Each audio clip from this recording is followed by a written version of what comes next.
शायद थोड़ा नाटकीय लगे, लेकिन ये सच है कि गाना तो हमारे एक सबसे जरूरी प्रोसेस का साइड इफेक्ट है। हमारे मुंह से हवा के बाहर निकलने की असली वजह है हमारा सांस लेना।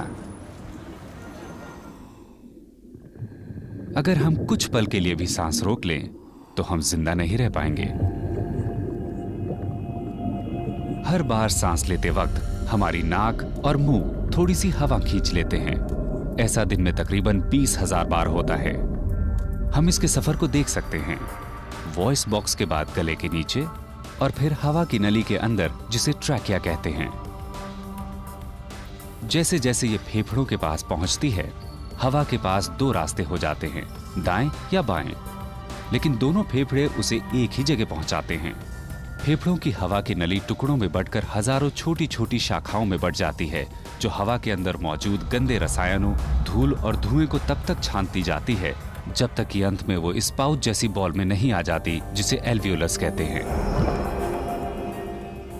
ऐसी 30 करोड़ से ज्यादा एल्वियोलाइज हर फेफड़े में मौजूद हैं। इन दोनों की जगह को मिलाएं तो ये किसी टेनिस कोर्ट के तकरीबन 1/3 हिस्से के बराबर हैं। 1 सेकंड से भी कम समय में ऑक्सीजन के मॉलिक्यूल्स इस एक सेल जितनी मोटी दीवारों के जरिए फेफड़ों से बाहर निकल जाते हैं। उसके बाद वो तेजी से बह रही रक्त धाराओं को पार करते हुए पूरे शरीर में घूमते हैं, जहां वो हमारे खरबों सेल्स को जरूरी चीजें मुहैया कराते हैं, ये मानते हुए कि हवा इस जगह तक पहुंच गई है। ये नीला रंग दर्शा रहा है कि किस तरह एक स्वस्थ फेफड़े ने ऑक्सीजन को रक्त धारा में मिला दिया है। किसी सिगरेट पीने वाले इंसान के फेफड़े इतनी अच्छी तरह से ऑक्सीजन को खाली नहीं कर पाते। उसके बाद बारी आती है सांस छोड़ने की।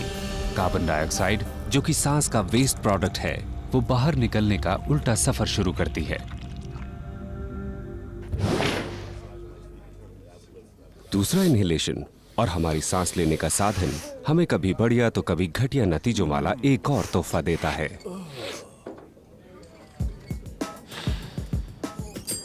हर सांस के साथ हमारी नाक 10,000 किस्म की गंध को पहचान सकती है।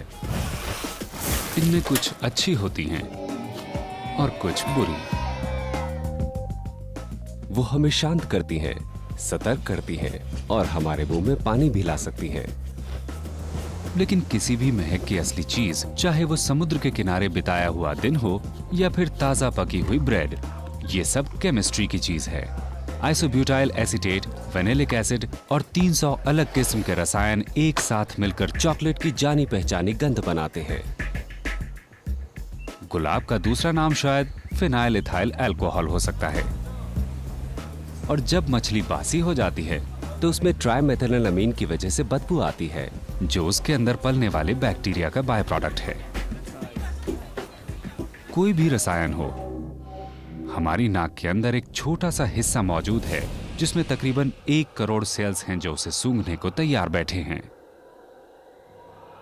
इन सेल्स की सतह पर अलग अलग किस्म के हजारों रिसेप्टर्स मौजूद होते हैं।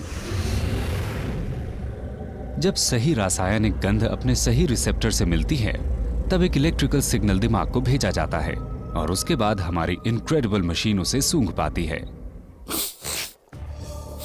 कुल मिलाकर हमारा रेस्पिरेटरी सिस्टम एक साथ कई काम करने में माहिर है। वो चाहे हर सांस के साथ आने वाली हजारों किस्म की गंध को अलग करना हो या फिर सांस छोड़ते वक्त हजारों किस्म की आवाजें निकालना हो। इसका बाय प्रोडक्ट चाहे कितना लुभावना क्यों ना हो, पर सांस लेना ज्यादा अहम है। हर सांस जो हम लेते हैं वो ऑक्सीजन को ताकत के भूखे हमारे खरबों सेल्स तक पहुंचाती है, जिससे हमारा दिल भी धड़कता रहता है।